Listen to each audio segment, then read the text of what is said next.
Hello दोस्तों, नमस्कार। कैसे हो आप सभी लोग। तो आज हम लोग यहाँ पे वापस से आ चुके हैं और मैंने पिछला जो कल के दिन मैंने लाइव एक वीडियो बनाया था जिसमें लोगों को कन्फ्यूजन था, लोगों के बहुत सारे सवाल थे, लोगों को समझना था कि ये मुख्यमंत्री माझी लाडकी बहन योजना के अंतर्गत कौन कौन लाभार्थी हो सकता है। रेशन कार्ड है, अधिवास प्रमाण पत्र है, 15 साल पुराना कौन सा डॉक्यूमेंट चाहिए, ऐसे जो बात थे वो हमने बात किए।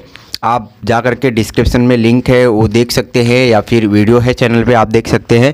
तो आज के वीडियो में हम लोग बात करने वाले हैं कि जो लोगों के द्वारा पूछे गए रेगुलर जो सवाल है उसको यहाँ पे हम लोग समझेंगे और इसको हम लोग देखेंगे कि किस तरीके से उसको आप जो है सहमति से अपना खुद से ही अप्लाई कर सकते हैं या फिर बहुत सारे ऐसे लोग हैं जो ये कर रहे हैं लेकिन हो नहीं रहा है, उनको बहुत सारे सवाल है। उस सवालों को जवाब के बारे में यहाँ पे हम लोग बात करेंगे, उस सवालों को समझेंगे यहाँ पे ताकि हमारे जो डाउट है वो दूर हो जाए। तो स्वागत है आप सभी का इस वीडियो में। तो आज हम लोग बात करने वाले हैं माझी लाडकी बहन योजना के अंतर्गत ऐसे 40 प्रश्न जिसे लोगों ने बहुत ही बार पूछा है और बहुत सारा ऐसे समस्या आ रही है लोगों को, ऐसे जो ध्यान में रखते हुए वो हम लोग बना रहे हैं। और सबसे पहले मैं बता दूं, जो ऐप है, जो नारी शक्ति ऐप है जिसके लिए इस योजना का आवेदन हो सकता है, उस ऐप को आप बार बार जो है अपडेट करते रहे। तो सबसे पहला जो यहाँ पे हम लोग बात करेंगे, पहला है कि अब फॉर्म भरने का जो डॉक्यूमेंट है साइज़ वो 5 MB तक कर दिया गया है। पहले जो है वो 1 MB तक था ही, स्टार्टिंग में सिर्फ 1 ही MB तक था, अभी उसे 5 MB तक कर दिया गया। ये तो बहुत अच्छी बात है। दूसरा नंबर है, अगर नारी शक्ति ऐप काम नहीं कर रहा है तो सुबह जल्दी उठकर फॉर्म भरें और तुरंत जमा कर दें।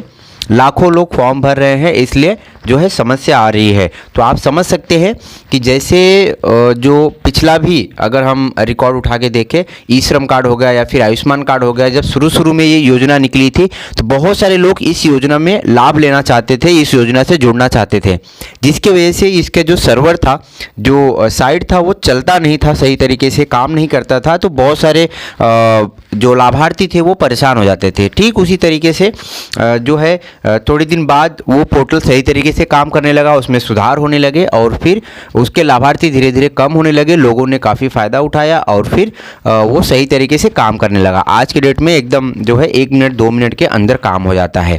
तो ऐसे ही ठीक ये भी है, नारी शक्ति ऐप जो माझी मुख्यमंत्री लाडकी बहन योजना है, वो ऐप अभी काम नहीं कर रहा है क्योंकि नया योजना लागू हुआ है और इसीलिए गवर्नमेंट ने इसको 15 जुलाई से बढ़ा करके 31 अगस्त 2024 तक कर दिया है। तो आप कोई भी चिंता की बात नहीं है, आप आराम से भरें, आपका फॉर्म जो है भरा जाएगा।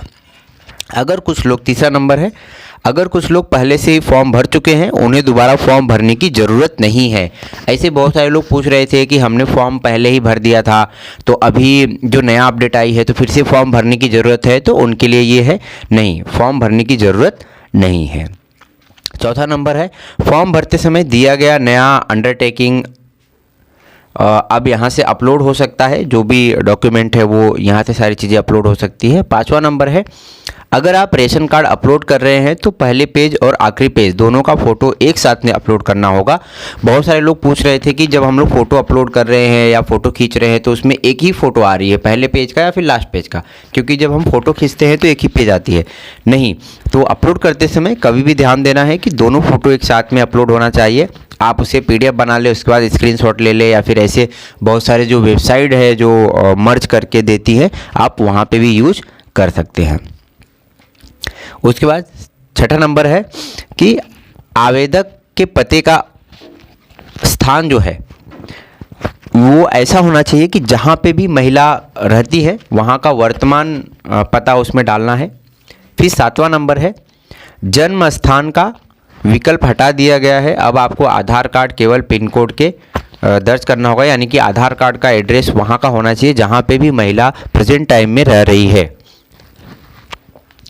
यदि पीला या भगवा राशन कार्ड नहीं है तो उसका आय प्रमाण पत्र अपलोड करना होगा। आपने ये सुर्खियों में चल रहा है कि बहुत सारे लोग का राशन कार्ड वाइट कलर का है और फिर उस योजना का लाभ ले सकते हैं कि नहीं। हाँ, ज़रूर लाभ ले सकते हैं, लेकिन उनको इनकम सर्टिफिकेट में जो है यहाँ पे आय प्रमाण पत्र डालना होगा, इनकम सर्टिफिकेट डालना होगा उत्पन्न दाखला में। और 9 नंबर है, सभी फॉर्म ऑनलाइन भरने के बाद आपको कहीं भी डिपॉजिट करने की ज़रूरत नहीं होगी, यानी कि कहीं पे भी उसे जमा करने की ज़रूरत नहीं होगी। अगर आपने ऑनलाइन भर दिया है तो आपको एक लास्ट में ट्रैकिंग नंबर आता है और वो ट्रैकिंग नंबर आपको इस तरीके से जो है संभाल के रखना है। 10वां नंबर है, संयुक्त खाता काम नहीं कर रहा है, एकल खाता अपलोड करें, यानी कि 2 लोगों का। बहुत सारे लोग बोलते हैं कि मेरे पति के साथ में जॉइंट अकाउंट है तो वो चलेगा क्या? नहीं, तो उनके लिए एकल अकाउंट, उनके महिला के नाम से खुद का अकेले खाता होना जरूरी है। यदि आप पोस्ट का अकाउंट अपलोड कर रहे हैं तो केवल IPPB का अकाउंट होना चाहिए। बहुत सारे लोग बोलते हैं कि मेरे पास खाता नहीं है, जो है post India post payment bank में मैंने खाता खुलवाया है पोस्ट ऑफिस का, तो वो चलेगा क्या? जी हाँ, पोस्ट ऑफिस में बहुत सारे प्रकार के खाता खुलते हैं जिस तरीके से रेगुलर बैंक में खुलते हैं, तो उसमें जो है सेविंग अकाउंट नहीं चलेगा, लेकिन जो इंडिया पोस्ट पेमेंट बैंक आप देख सकते हैं वो खाता चलेगा। जो डिजिटल होती है उसको एक कार्ड दिया जाता है आपको कुछ इस तरीके से, और उसका ऐप होता है अपने मोबाइल में, वो खाता इसमें चलेगा। 12वां नंबर है, यदि पिछला फॉर्म गलत हो गया है तो उसका सुधार नहीं किया जाएगा। अब यदि सुधार के लिए कोई भी प्रक्रिया आएगी तो आपको बताया जाएगा। देखो, बहुत सारे लोगों का जो स्टार्टिंग में फॉर्म आया था तो वहाँ पे नया फॉर्म निकला था और उनको कन्फ्यूजन भी था, तो उन्होंने जल्दीबाजी में फॉर्म भर दिया कि गवर्नमेंट जो है बंद कर देगी, क्योंकि गवर्नमेंट का कभी भी कुछ भी निर्णय बदल जाता है और फॉर्म भी अपडेट हो रहे हैं। तो लोगों का फॉर्म वहाँ पे गलत हुआ है कि जन्म स्थान के जगह पे जो है दूसरा एड्रेस डाल दिए हैं, और तो इस तरीके से बहुत सारी चीज़ें गलत हुई है, तो उसको सुधार करने की अभी कोई प्रक्रिया नहीं है। तो आगे कोई भी अगर अपडेट आती है तो वो जो है आपको मालूम चल जाएगा, बताया भी जाएगा, तो आप उसके लिए घाई भी ना करें। 13वां नंबर है, स्कूल छोड़ने का प्रमाण पत्र और जन्म प्रमाण पत्र पिछले नाम पर होगा, इसका कोई बदलाव नहीं होगा, इसलिए यदि अपलोड भी किए जाए तो 15 वर्ष पुराना होना चाहिए। 4था नंबर है, यदि राशन कार्ड अपलोड कर रहे हैं तो राशन कार्ड में महिला का नाम होना चाहिए और राशन कार्ड 15 वर्ष पुराना होना चाहिए। जैसा मैं हमेशा बताते आया हूँ कि राशन कार्ड पे महिला का नाम होना आवश्यक है और फिर वो 15 साल पुराना भी होना चाहिए। 15वां नंबर है, किसी भी बैंक खाते में प्रवेश करें, कोई भी समस्या नहीं है, लेकिन आपको जो पैसा मिलेगा वह DBT के माध्यम से आएगा, यानी कि आपका पैसा आधार कार्ड के माध्यम से आपके बैंक खाते में जमा किया जाएगा, इसलिए आधार कार्ड से बैंक अकाउंट लिंक होना जरूरी है। तो कोई भी बैंक अकाउंट इसमें डाल सकते हैं, इस योजना से जोड़ सकते हैं ऑनलाइन फॉर्म भरते समय, लेकिन सिर्फ ध्यान देना है कि आपका आधार कार्ड आपके बैंक अकाउंट से लिंक होना चाहिए। तो मैं आपको बता दूं कि सरकार की कोई भी पैसा आता है, कोई भी सब्सिडी आता है, या जैसे ई श्रम कार्ड में आपने सुना था काफ़ी बार, या जो ये हुआ था अपना लॉकडाउन हुआ था, लॉकडाउन में बहुत सारे पैसा आए थे लोगों के अकाउंट में, तो ऐसे जो योजनाएं हैं वो डायरेक्ट आधार कार्ड से जो है भेजी जाती है, और इसमें भी वही चीज़ बताया गया है कि आधार कार्ड से आपके अकाउंट में भेजा जाएगा। 16 नंबर है, यदि दस्तावेज पर नाम जन्म तारीख एक जैसी होनी चाहिए, सभी दस्तावेज पे नाम जन्म तारीख एक जैसी होनी चाहिए और फॉर्म रिजेक्ट न हो, ताकि जो है फॉर्म रिजेक्ट ना हो, इसका हमें ध्यान देना पड़ेगा। 17वां नंबर है, यदि आप Aadhaar card, ration card, voter card जैसे कोई दस्तावेज अपलोड कर रहे हैं तो दोनों तरफ का अपलोड करें, जैसा मैंने ऊपर भी बताया, क्योंकि इसमें पीछे और बैक फ्रंट साइड दोनों साइड का होता है। 19 नंबर है, फॉर्म भरने के लिए कोई ऑनलाइन वेबसाइट नहीं है, केवल नारी शक्ति दूत ऐप के जरिए ही फॉर्म भर सकते हैं। तो ये भी बहुत सारे लोग सवाल पूछ रहे थे कि ऑनलाइन क्या है, लिंक भेजिए या फिर बताइए ऑनलाइन कैसे भरा जाएगा। तो मैं बता दूं कि अभी तक गवर्नमेंट ने ऑनलाइन कोई भी साइट नहीं निकाला है, सिर्फ नारी शक्ति दूत ऐप के ऊपर ही आवेदन कर सकते हैं। 20वां नंबर है, जो लोग ऑनलाइन फॉर्म भरने में असमर्थ है वे फॉर्म का प्रिंट आउट लेकर उसे भर के आंगनवाड़ी सेविका के पास दे सकते हैं और वो वहाँ फिर ऑनलाइन फॉर्म भरवा सकते हैं। 21 नंबर है, यदि आपके पास 15 साल पहले का कोई भी डोमिसाइल दस्तावेज नहीं है, राशन कार्ड या वोटर आईडी या जन्म प्रमाण पत्र, स्कूल दाखिला प्रमाण पत्र, तभी आप फॉर्म भर सकते हैं। तो इसीलिए मैं हमेशा बताता हूँ, अगर आपके पास पुराना डॉक्यूमेंट कोई भी नहीं है तो आपको डोमिसाइल सर्टिफिकेट बनाना बहुत ही ज़रूरी है।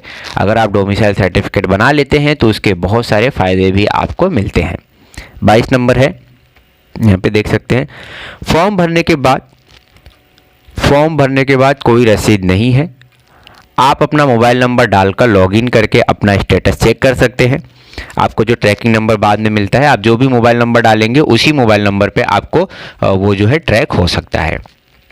23 नंबर है, जीआर में फॉर्म भरने के लिए सरकार आंगनवाड़ी सेविकों को केवल 50 रुपये का भुगतान करेगी। यानी कि जीआर में भी बताई गई है कि एक फॉर्म भरने का आंगनवाड़ी सेविकाओं को 50 रुपये का भुगतान किया जाएगा।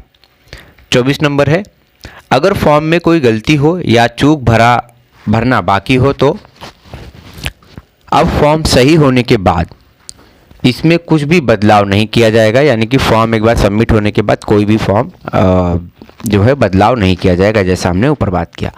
25 नंबर है, यदि आपके पास पीला या भगवा राशन कार्ड नहीं है तो आय प्रमाण पत्र परिवार के मुखिया द्वारा अपलोड किया जाना चाहिए और तहसीलदार द्वारा दिखाया जाना चाहिए। यानी कि तहसील से बनाया हुआ उत्पन्न दाखला जो है, यहाँ पे अगर आपके पास पीला और भगवा राशन कार्ड नहीं है, जैसे हमने ऊपर बात किया कि वाइट राशन कार्ड है, तो आपको इनकम सर्टिफिकेट डालना पड़ेगा।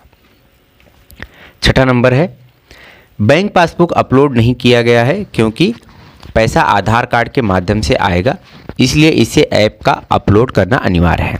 देखो, बैंक का जो है पासबुक उसे अपलोड करना ही पड़ेगा, उसमें ऑप्शन भी है और उसे कंपलसरी बोला गया है, ऐसा कोई भी डाउट ना रखें अपने मन में।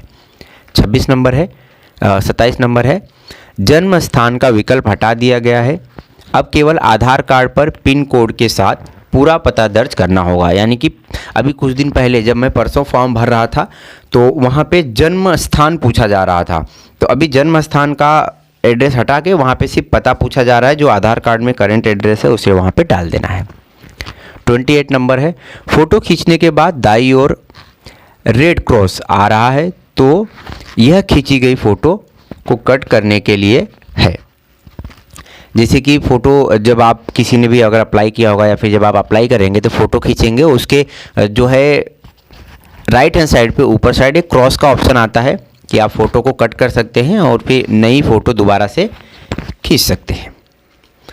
29 है, यदि आय प्रमाण अपलोड करना है तो वह 24-25 का होना चाहिए। 30वां नंबर है, जन्म प्रमाण पत्र अगर किसी ने अभी लिया है तो उसे अपलोड कर सकते हैं। यदि दस्तावेज असली है तो एक फ़ोटो खींचकर अपलोड करें, या जेरोक्स है तो फ़ोटो अपलोड करें। 32 नंबर है, 5 नंबर और 6 नंबर के दस्तावेज, 5 नंबर और 6 नंबर के दस्तावेज, पासबुक और पति के दस्तावेज अपलोड करना अनिवार्य होगा। 33 नंबर है, यदि आपको संजय गांधी योजना पेंशन या पीएम किसान योजना का किसी भी अन्य योजना का पैसा मिल रहा है, अगर यह पैसा 1500 या 1500 से अधिक है तो यह फॉर्म सबमिट नहीं भरा जा सकता है। जैसा कि मैंने पहले भी बताया था, पिछली वीडियो में आप जाकर के देख सकते हैं, मैं वापस से बोल रहा हूँ, जिन्होंने भी नहीं देखा है आप डिस्क्रिप्शन में जाके देख लें। तो यदि किसी ने भी पहले से ये 1500 रुपये या फिर 1500 रुपये से अधिक कोई भी पेंशन का अगर लाभ ले रहे हैं तो वो लोग इस योजना का लाभ नहीं ले सकते हैं। 35 नंबर है, एक परिवार में केवल एक विवाहित महिला और एक अविवाहित लड़की के नाम से ही आवेदन किया जा सकता है। ऐसे एक परिवार के 2 महिलाएं जो 2 फीमेल हैं वो लाभ ले सकते हैं, लेकिन उनका ध्यान देना है कि रेशन कार्ड पे नाम होना चाहिए। यदि परिवार में कोई टैक्स दे रहा है या परिवार के पास 4 पहिया वाहन है तो उसका फॉर्म नहीं भरा जाएगा, ये चीज़ें ध्यान देनी है। लाइव फ़ोटो 37 नंबर है, लाइव फ़ोटो अपलोड करें, पासपोर्ट साइज़ फ़ोटो अपलोड न करें। ये ध्यान देना है कि जो फ़ोटो, बहुत सारे लोग ऐसे होशियार होते हैं जो चालाकी दिखाते हैं कि मम्मी नहीं है या फिर मैं ऐसे कर दूँ, तो गवर्नमेंट ने कुछ सोच समझ के निकाला होगा कि इसे जो है लाइव फ़ोटो लेना है, अपने पासपोर्ट साइज़ फ़ोटो पहले से निकला है या फिर मोबाइल से उसी फ़ोटो से फ़ोटो खींच के डाल रहे हैं, तो ऐसा ना करें। 38 नंबर है, अब 65 साल तक की कोई भी महिलाएं फॉर्म भर सकती हैं। 39 नंबर है, यदि किसी नवविवाहित महिला के पास कोई दस्तावेज नहीं है तो 15 वर्ष के प्रमाण पत्र के रूप में निवास या जन्म प्रमाण पत्र प्राप्त करने में कोई विकल्प नहीं है, तो वो जो है ये निवास और जन्म प्रमाण पत्र दे सकते हैं। 40 नंबर है, राशन कार्ड या प्रिंट आउट अपलोड न करें, फिजिकल राशन कार्ड की फ़ोटो खींचकर। जैसे मैंने बताया जेरोक्स की फ़ोटो कोई भी न डाले, वो जो है फिजिकल फ़ोटो ही डाले। तो दोस्तों ये थी कुछ लोगों के द्वारा पूछे गए रेगुलर सवाल, हमारे मन में भी उठता है बराबर। तो आपको आशा करता हूँ आपको अच्छा लगा होगा। फिर मिलेंगे हम लोग कुछ नई वीडियो में, तब तक के लिए धन्यवाद।